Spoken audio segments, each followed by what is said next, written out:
우리 좌우 양옆에 성도님들과 함께 당신은 말씀과 기도의 사람입니다 라고 이렇게 인사했으면 좋겠습니다.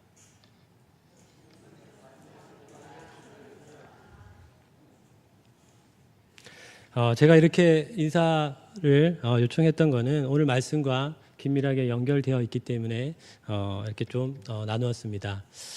오늘 제가 여러분들과 함께 나눌 주제의 말씀은 인생의 문제 어떻게 하면 풀어낼 수 있을까라는 주제로 하나님의 말씀을 나누려고 합니다. 인생에 문제가 없는 사람은 없습니다.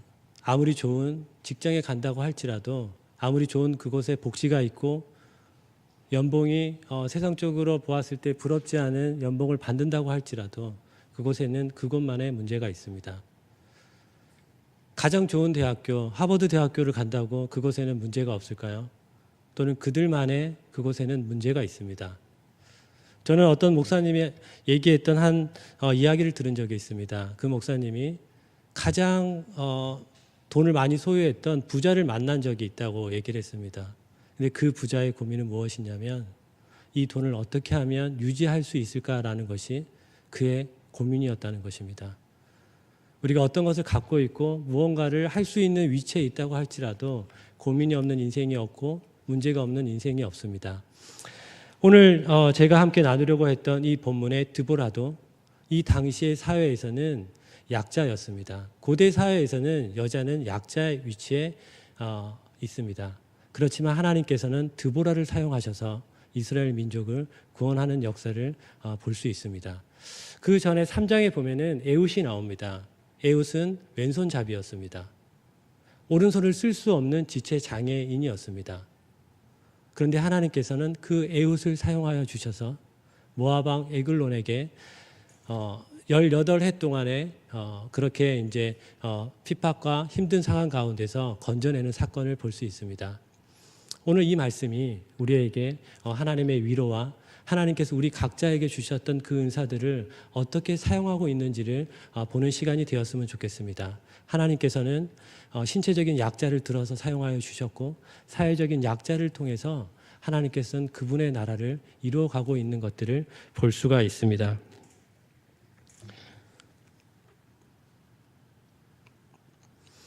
오늘 4장에 보면은 세 명의 주요한 인물들이 나옵니다. 첫 번째는 바로 드보라라는 여인입니다.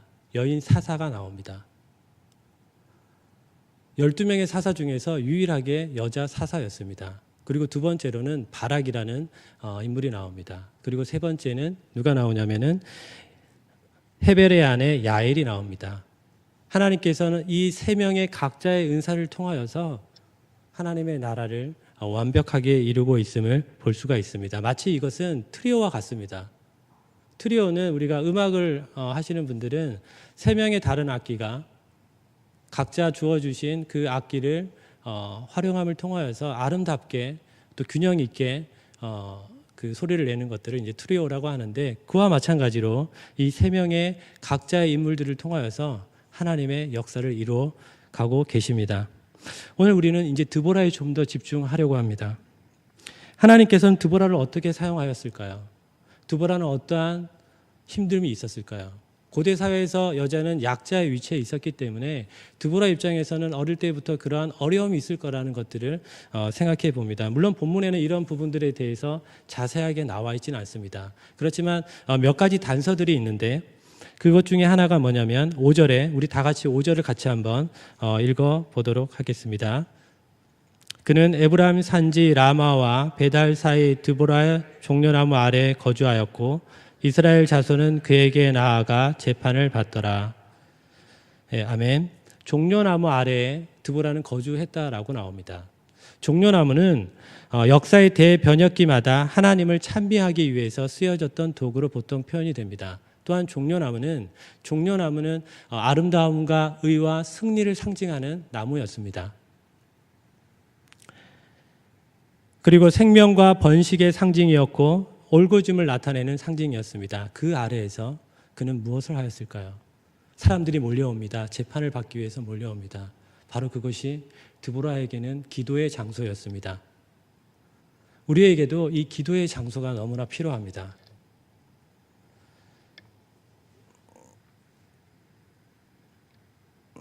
예수님도 한적한 곳에서 기도를 하셨습니다. 링컨도 백악관을 기도실로 만들었습니다. 그에게도 그런 기도실이 있었습니다. 우리에게도 그러한 기도의 자리가 필요합니다. 저는 어제 토요일 날 또 설교 마무리를 준비를 하면서 또 목사님과 또 집사님 또 장로님들과 함께 식사의 시간을 가졌습니다. 그리고 식사를 하는 중에 이혜선 집사님의 이제 자녀분 나윤건 학생을 만나게 되었습니다.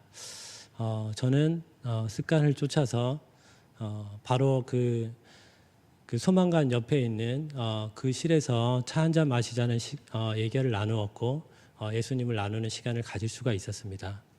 제가 왜 밖에 나가지 않았냐면은 혹시 그 학생은 머리를 이발하러 왔는데 이발하고 또 그냥 떠날 수 있기 때문에 저는 그 시간을 놓치지 않고 예수님에 대해서 복음을 전하였습니다. 그 학생은 26살의 청년이었는데 제가 복음을 전하면서 구원의 확신을 갖게 되었고 예수님을 영접할 수 있었습니다. 이번 주일에 오기를 좀 간절하게 바라였지만 또 사정상 지금 기업 취업을 준비하고 있기 때문에 좀 마치면 오고 싶다라는 이야기를 하였습니다. 여러분들께서 간절하게 기도해 주시면 좋겠습니다. 그리고 또한 오늘 저는 송종원 장로님 그 소녀 이승현 학생을 만났습니다.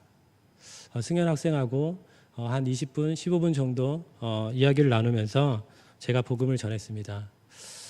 예수님이 어떠한 분이시라고 생각하는지, 그리고 오늘 밤에 이 세상을 떠나더라도 천국에 대한 확신이 있는지, 그리고 하나님께서 영원한 생명을 주신다고 하면 받겠는지, 그리고 예수님이 어떠한 분인지에 대해서 제가 자세하게 나누었는데 이 청년이 영원한 생명을 받지 않겠다고 했습니다.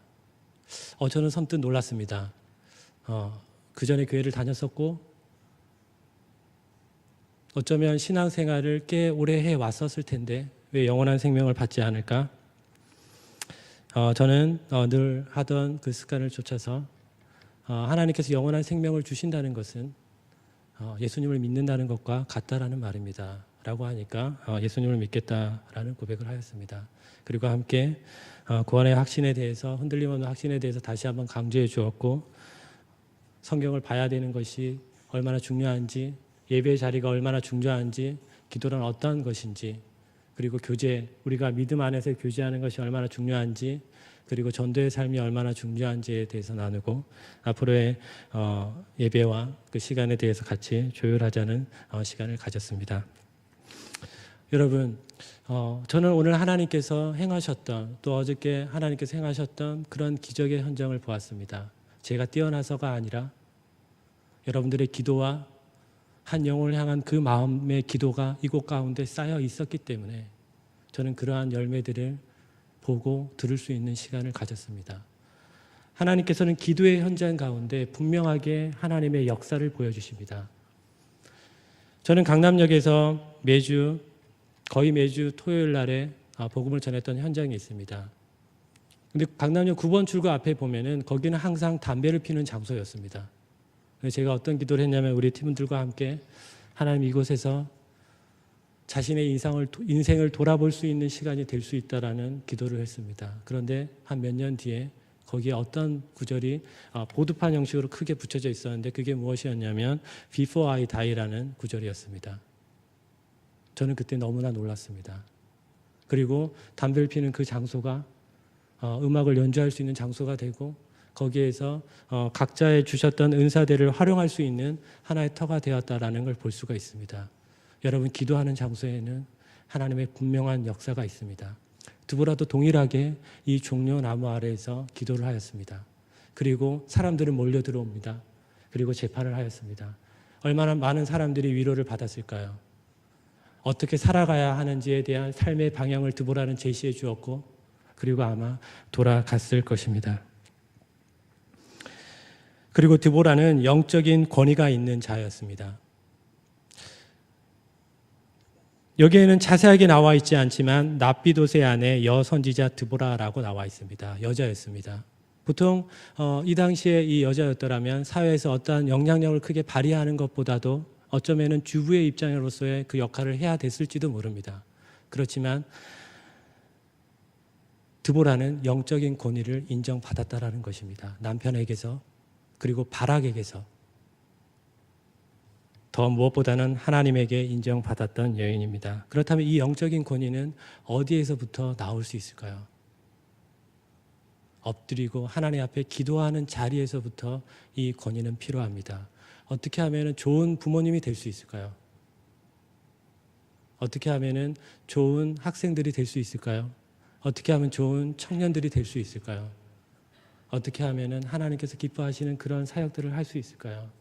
기도가 없이는 우리는 이 사역을 할 수도 없고, 기도가 없이는 하나님께서 기뻐하시는 부모님들이, 또 형제 자매님들이, 우리 성도님들이 될 수가 없다라는 것입니다. 또한 드보라에게는 존재의 권위가 있었습니다. 우리가 어떤 환경이나 어떤 곳에 가게 되면 어떤 사람이 있고 없느냐에 따라서 환경이 많이 바뀌는 것을 볼 수 있습니다. 그 사람이 있으로 말미암아 그 자리가 굉장하게 화기애애해지는 분위기가 될 수도 있고, 또 어떤 사람이 있음으로 말미암아 굉장히 불편해지는 자리가 될 수 있습니다. 그것은 제가 얘기하는 것은 어떤 위치와 관계가 없습니다. 그냥 그 사람의 그 존재가 그 주변을 그렇게 바꾸고 있다라는 것을 볼 때가 있습니다. 창세기 39장 우리 5절을 다 같이 보려고 하는데, 구약성경 394페이지입니다.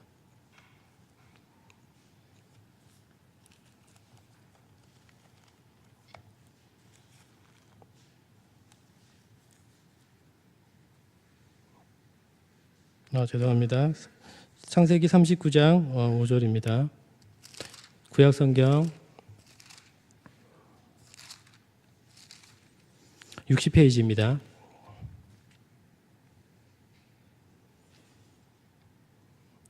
다 같이 한 목소리로 봉독하도록 하겠습니다.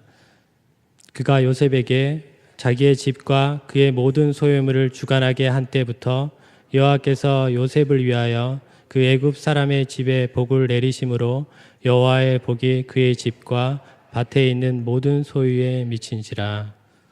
아멘. 요셉을 통하여서 그 보디발의 집과 밭과 모든 소유에 하나님의 형통이 미쳤다라는 부분들을 볼 수 있습니다. 그 하나님의 복이 임하였다라는 것입니다.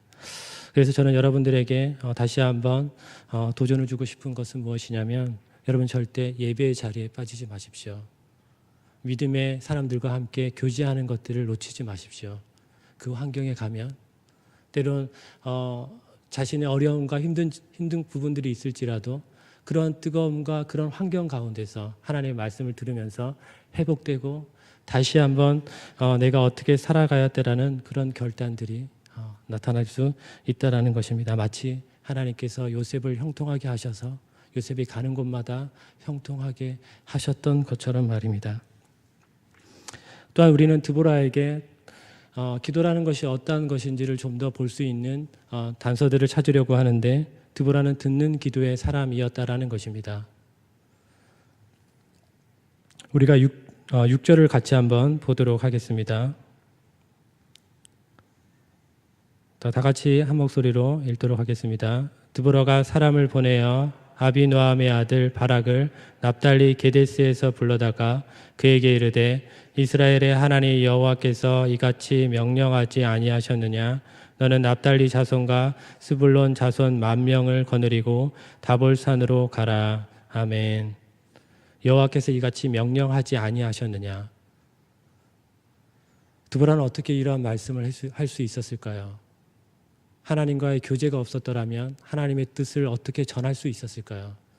저는 이 본문을 통하여서 드보라는 하나님의 말씀을 들을 수 있었던 기가 있었던 사람이었구나. 그렇다면 그에게는 그 종려나무가 거주하는 장소가 기도의 처소였다라는 것을 다시 한번 생각해 볼 수 있다라는 것입니다. 우리가 기도회를 하거나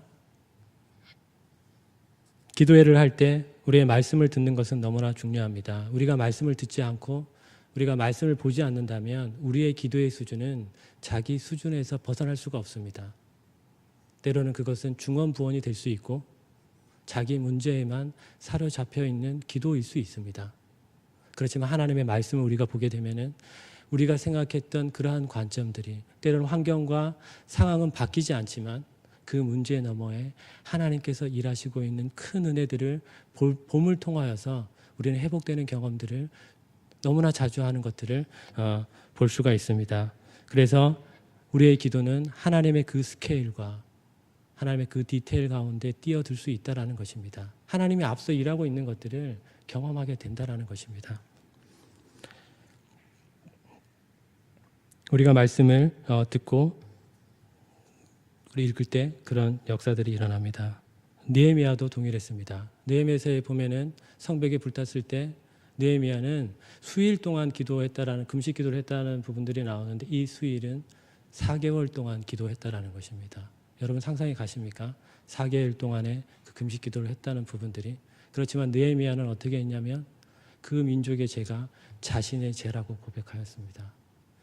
자신의 문제를 벗어나서 그 민족을 끌어안았던 기도가 나왔습니다. 그리고 그 기도 끝에 자신이 하나님께서 보내시는 사람이라는 것들을 응답받았던 것들을 볼 수가 있습니다.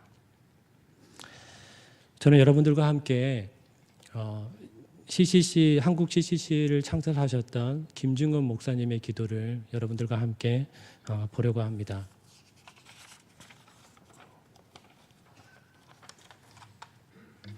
제가 기도문을 읽겠습니다. 민족 복음화의 환상과 기도. 어머니처럼 하나밖에 없는 내 조국.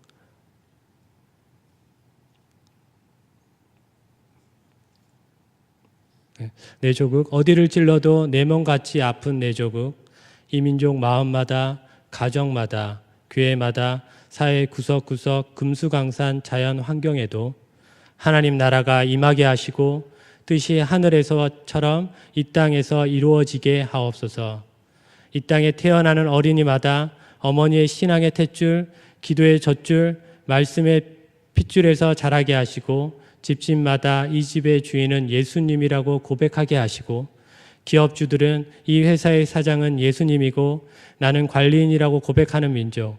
두메마을 우물가의 여인들의 입에서도 공장의 직공들, 바다의 선원들의 입에서도 찬송이 터져 나오게 하시고 각급 학교 교실에서 성경이 필수 과목처럼 배워지고 국회나 가기가 모일 때에도 주의 뜻이 먼저 물어지게 하시고 국제시장에서 한국제 물건들은 한국인의 신앙과 양심의 을의 보증수표처럼 믿어지는 민족, 여호와를 자기 하나님으로 삼고 예수 그리스도를 주로 삼으며 신구약 성경을 신앙과 행위의 표준으로 삼는 민족, 민족의식과 예수의식이 하나 된 지상 최초의 민족, 그리하여 수십만의 젊은이들이 예수의 꿈을 꾸고 인류 구원의 환상을 보며 한 손에는 복음을 다른 한 손에는 사랑을 들고 지구촌 구석구석을 누비는 거룩한 민족이 되게 하옵소서. 아멘.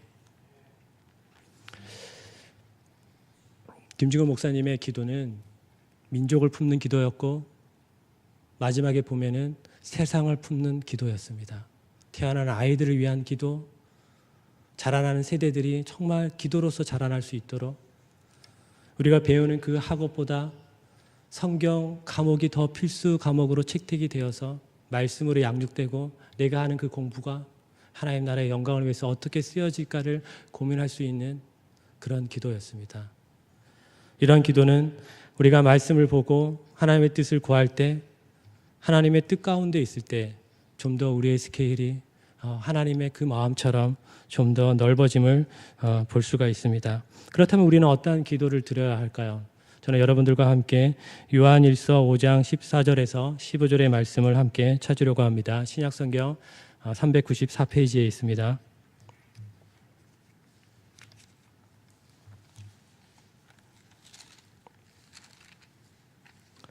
394페이지에 있습니다.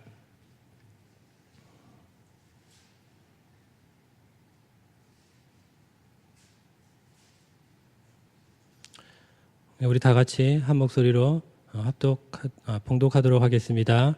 시작. 그를 향하여 우리가 가진 바 담대함이 이것이니 그의 뜻대로 무엇을 구하면 들으심이라. 우리가 무엇이든지 구하는 바를 들으실 줄을 안즉 우리가 그에게 구한 그것을 얻은 줄을 또한 아느니라. 아멘. 그의 뜻대로 구하면 그것을 얻은 줄로 알고 있다라고 말씀하고 있습니다. 하나님의 뜻대로 구하는 기도. 그것은 과연 어떤 것일까요? 우리가 하나님의 말씀을 알지 못한다면, 우리가 말씀을 듣지 않는다면 하나님의 뜻이 정확하게 무엇인지 우리가 알 수 없다라는 것입니다. 우리가 성경의 인물들을 통하여서 하나님께서 어떤 일들을 행하셨는지를 우리가 알게 될 때 보다 더 깊은 차원의 하나님의 뜻 가운데 머물러 있을 수 있습니다. 저는 어저께 어떤 연유인지는 잘 모르겠지만 예전에 제가 오른쪽 밑에 치아를 떼었던 부분들이 떨어져 나갔습니다. 그래서 저는 기존의 그 스케일링과 좀 잇몸 치료 때문에 예약했던 그 치과에 가서 치료를 받는 와중에 참 감사했던 부분들이 있습니다. 그 떼어야 될 부분들을 그 옆에 보니까 치아가 조금 더 또 그 충치가 있던 자리를 발견하게 되었고, 네, 보험이 되는 내진으로 또 저렴하게 저 치아를 좀 그런 회복되는 시간을 가졌습니다. 근데 제가 어떤 이야기를 하고 싶냐면, 저에게는 처음에 왜 나에게 갑자기 잘 쓰던 치아가 그런 일이 벌어질지라고 생각을 하였습니다. 그런데 그때 만약 그것이 떨어지지 않았더라면 저는 작은 충치가 더 번지고 있는 것들을 막을 수가 없었습니다. 왜냐하면 그거는 그 바로 옆에 있었기 때문에 보이지 않는 곳입니다.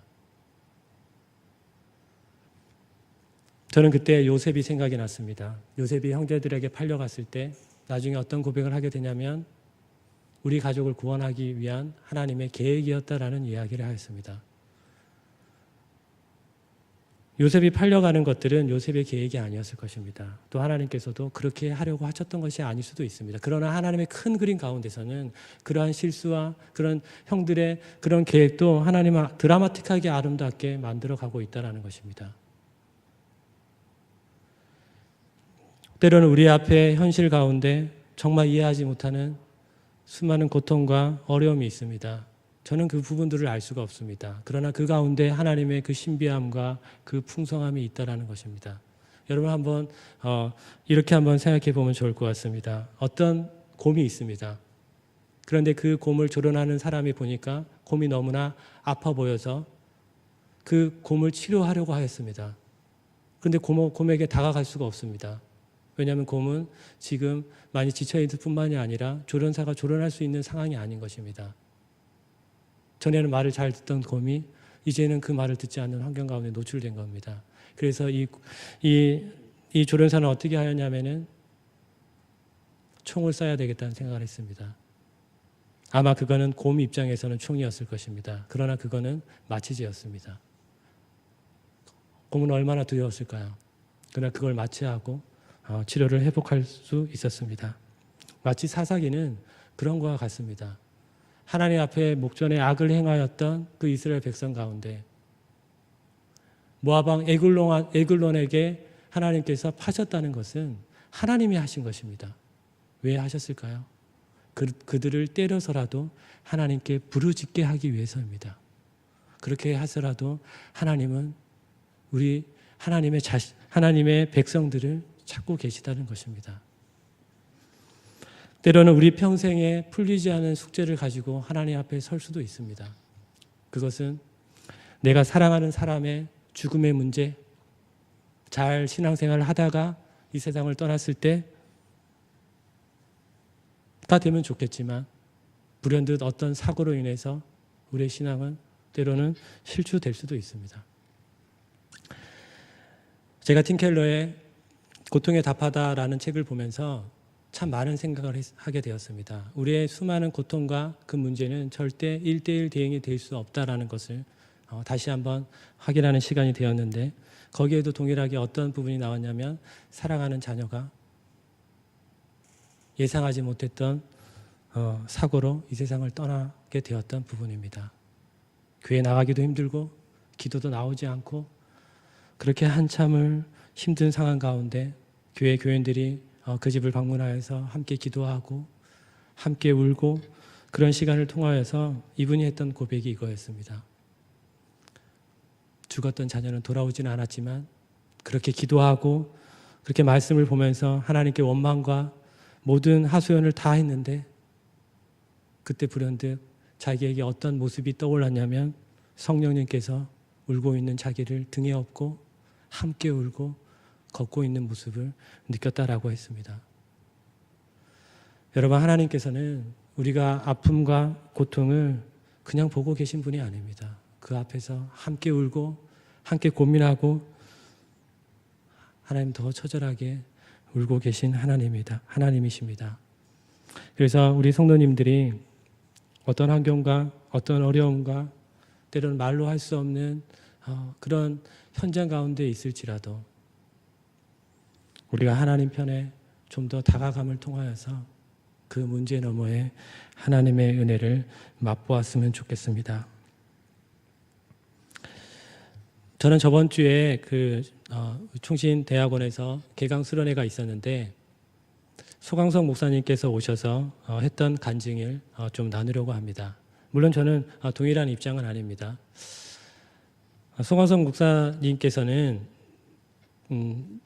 교회를 개척하면서 그리고 그 전에 사역을 하면서 사역의 자리가 있었는데 그 양복이 없어서 그 자리에 설 수 없었던 그 어렸을 때 그 시절의 어려움들을 얘기한 적이 있습니다. 그리고 다행히 이제 좀 양복을 빌려서 이제 교회를 갔었는데 그날은 어떻게 된 것인가? 교회가 바닷가로 이제 수련회를 이제 가는 날이 되었던 것입니다. 근데 주변에서 어떤 이야기를 했냐면 아니 전에는 양복을 입고 오지 않더니 양복을 입지 말아야 될 때 입고 왔다라는 그런 어떤 소문을 이제 들었다라고 그런 고백을 들었는데 그러면서 이제 사람들은 이제 바닷가에서 이제 잘 놀다가 다 숙소에 들어갔습니다. 그리고 한참 동안이나 거기에서 하나님을 원망했습니다. 하나님도 양복이 없어서 한번 쪽팔려 보십시오. 라고 우리가 이럴 때 하나님을 혼낼 수가 있습니다. 네. 그렇게 하소연을 했다고 합니다. 그런데 좀 개혁주의 입장에서 좀 조심스러운 부분들이 있지만 그때 예수님께서 어깨를 두드리면서 레아 너는 나를 가졌는데 그 양복 한 벌이 뭐라고 너는 나를 가졌단다. 그러면서 안아줬다라는 것들을 간증하였던 부분들을 들었습니다. 저는 지금 그런 현장을 그렇게 가난 때문에 막 힘들고 그런 거는 없습니다. 그렇지만 저는 그걸 보면서 각자만의 하나님께서 위로해 주시는 부분들이 있다라는 것들을 경험할 수 있었던 시간들입니다. 그때 목사님께서 환경이 갑자기 바뀌었을까요? 갑자기 재정적으로 더 넉넉해졌을까요? 절대 아니었습니다. 그렇지만 무엇을 소유하고 있는지를 더 분명하게 깨달았던 시간이었습니다. 저는 여러분들에게 신앙생활을 할 때 하나님 안에서 그 깊은 하나님과의 그 만남에 대해서 그것들을 경험했으면 좋겠습니다. 말씀을 통하여서 우리의 만남을 통하여서 하나님이 어떠한 일을 우리 가운데 해가고 있는지를 보았으면 좋겠습니다. 우리는 과연 무엇을 소유하고 있는지를 여러분들이 잊지 않았으면 좋겠습니다. 제가 또 다른 한 예화를 나누려고 합니다. 약간 제가 지금 하려고 하는 예화는 과장이 섞여 있기 때문에 여러분들 좀 본질의 의미를 좀 더 이해하면서 들었으면 좋겠습니다. 어떠한 교회에 굉장히 부자 집사님과 가난한 집사님이 있었습니다. 근데 이 부자 집사님은 워낙에 잘 살기 때문에 많이 베풀기도 하고 또 여러 인품도 좋으셨고 여러 면에서 탁월하셨습니다. 그리고 어느 날 반지를 끼고 왔습니다. 교회에. 주변 사람들이 뭐라고 얘기를 했냐면 집사님 그 반지 너무나 아름다워 보인다고 다이아처럼 이제 보였기 때문에 그거 꽤 비싸겠죠. 근데 이 집사님이 뭐라고 얘기를 했냐면 자세히 한번 보십시오. 이거 가짜입니다. 라고 얘기를 했습니다. 근데 한 집사님이 있었습니다. 그 집사님도 동대문에 갔는데 아름다운 반지가 보였습니다. 그래서 그 반지를 꼈습니다. 근데 어떤 한 사람이 뭐라고 얘기를 했냐면 집사님 근데 그거 되게 좋아 보이는데 그 반지 가짜죠. 그래서 이 집사님이 어떤 마음이 들었냐면 어디 지나가다가 가라는 소리만 들으면 심장이 두근두근 거리는 거예요. 내가 가짜를 꼈다고 자랑하려고 했던 것도 아니었고 그냥 단지 반지가 이쁘다라는 것들을 이뻐서 그냥 꼈을 뿐인데 저는 여러분들에게 이 말씀을 나누고 싶습니다. 아무리 우리가 좋은 환경과 좋은 직장과 좋은 집안에서 살고 있다고 하더라도 그것은 그 배경은 다 거품입니다. 저는 스타벅스를 뭐 이렇게 비꼬는 건 아니지만 아무리 좋은 별다방을 간다고 할지라도 거기에서 커피를 마시고 자신이 정말 잘 살아왔다라고 그런 것들을 고민한다고 할지라도 그러나 우리가 뭐 맥심 커피를 마시던 좀 어떻게 보면 좀 어려운 환경이라고 세상적으로 볼 수 있는 곳에 있더라도 진짜를 소유하고 있지 않다면 그건 다 거품입니다. 그것은 부유와 관계가 없고 지위와 관계가 없고 위치에 아무 관계가 없습니다. 내가 누구를 소유하고 있는 그 진짜를 내가 가지고 있는가? 여러분 그리스도를 우리가 만났고 가지고 있다면 그 다른 그 무언가가 바랄 이유가 없습니다. 그건 다 거품입니다. 물론 하나님께서 그것들을 줌을 통하여서 하나님 나라를 위해서 쓰일 수는 있겠지만 우리의 궁극적인 목표는 그것들을 바라고 그것들을 원하고 살아가는 삶이 아니라는 것입니다.